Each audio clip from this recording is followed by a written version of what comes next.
Justin Brownlee doubtful para sa Game 4 ng PBA Commissioner's Cup Finals dahil sa isang dislocated right thumb. Yan ang pahayag ni Coach Timko nang tanungin natin siya tungkol sa status ng Barangay Ginebra import. Ngunit sinabi din ni Coach Timko nitong Huwebes na hindi ibig sabihin nito ay hindi na talaga makakapaglaro si Justin Brownlee para sa Game 4.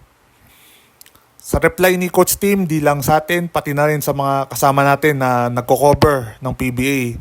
Sabi niya na Justin is doubtful to play but he hasn't been ruled completely out yet. Sa Inares Center sa Antipolo, gaganapin ang Game 4 ng PBA Commissioner's Cup Final sa Biyernes kung saan susubukan ng Ginebra na matabla ang seri sa 2-2. Maglaro man si Justin Brownlee o hindi.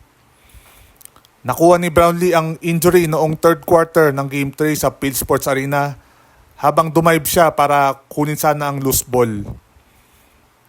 Ilang minuto rin nagtagal si Brownlee sa locker room ng Ginebra bago siya dalhin sa ospital.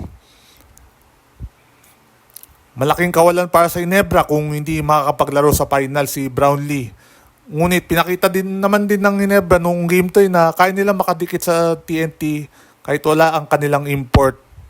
Yun nga lang, nagtapos sa 87-85 na panalo ang TNT dahil na rin sa heroics ni Reynang Batak at ilang mga stops ng Tropang Giga. Marami rin ang nag-i-speculate kung maghanap ba ang Ginebra ng import kung kakailanganin. Pero under sa PBA rules, pwede magpalit ng import during the finals basta ma-inform lang ang liga before 12 noon on the eve of the game na magpapalit sila ng import. At kung mangyari yon, eligible pa rin si Brownlee na bumalik kung pwede na siya makapaglaro since siya naman ang import ng Ginebra noong nagsimula ang conference. Pero sa ngayon, di pa masabi kung makikita muli ng mga taga-barangay ang minamahal na import sa at final series. Ano sa tingin nyo?